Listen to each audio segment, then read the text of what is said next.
Yeah, 100%. And I suppose you'd Waterford and Wexford. I didn't see any of the game, but I suppose, I mean, that was a surprising one because, you think back to Wexford football teams down the years, like 10 years ago in a Leinster final. I know they've drifted quite a bit, but I suppose massive credit to Waterford winning that 213 to 18 points. Yeah, like it's absolutely staggering to believe that, really, Aaron, because look, I was talking to PJ Banville there a couple of weeks ago, and like, geez, he was a quality player for Wexford, and it's just a shocking result for them. Let's not sugarcoat this. Wexford football years ago were very high standard. Matty Ford, the likes of PJ Banville, Kieran Ling, some of the best forwards we've seen, and it's just not being done at grassroots level. And PJ alluded to that in the podcast before. A shocking result, very, very bad.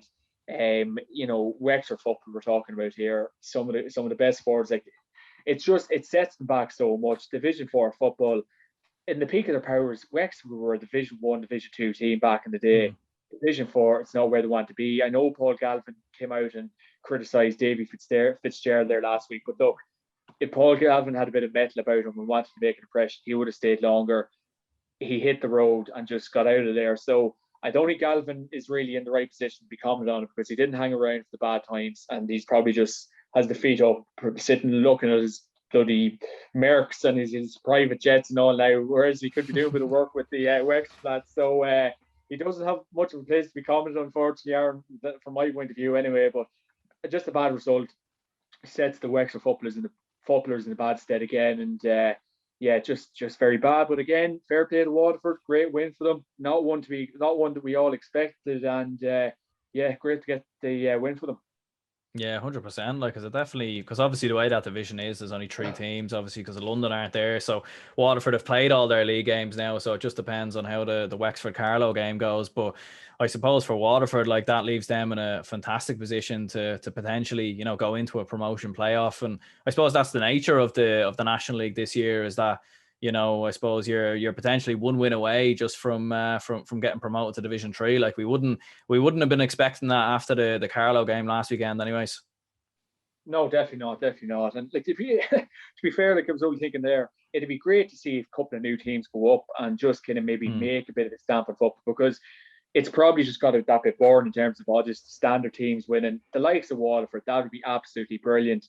And it'd be great to see, and even like Carlow maybe making a bit of a rise, and Carlow rising, and even like with the Antrim lads getting 2 wins in a row, like that'll do them fantastic confidence. And like, even look, I did like, even regarding Antrim there, like Enda McGinley and Stevie O'Neill, probably two of the best players in Ulster back in the day. Like, they've so much to kind of teach the Antrim lads, and it's great to see down there too. So Division 4, couple of teams on the rise. You have some of the Mickey Hart managing the team, Enda McGinley. You have some serious pedigree in Division 4. So hopefully a couple of new teams can kind of come from it. But I kind of be interested if you can hear your perspective. I know maybe you're going to touch on it, but the Wexford footballers, Aaron, it's a sad state of affairs.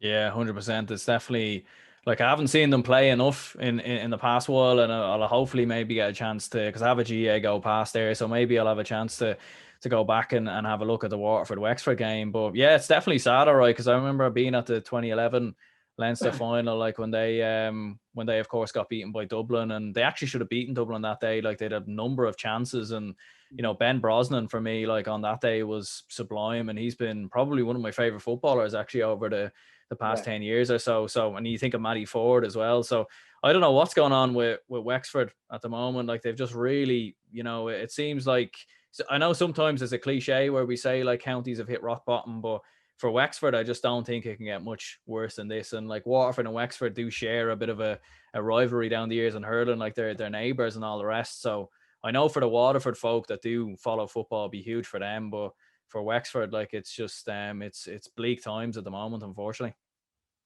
I know 100% it is. Like, and that's like I was always saying to PJ Banville a couple of weeks ago. Like, there's not work. Like, I know hurling is the massive thing up in Wexford and always will be, but if Wexford want to be competing at the top table again, there needs to be work done at the grassroots levels within the school. Because I think I asked PJ as well.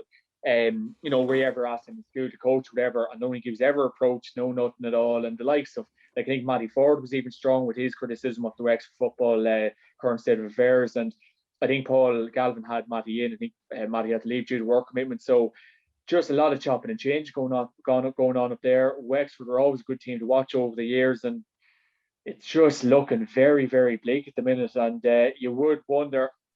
First, I know Paul Galvin did have his kind of comments, but Davy Fitz, is it just a bit domineering up there? Is it just so hurling orientated? Are the footballers just given a raw deal? It's just very disappointing to see, because at the end of the day, you don't want to see a proud footballing county like Wexford rot away, Aaron.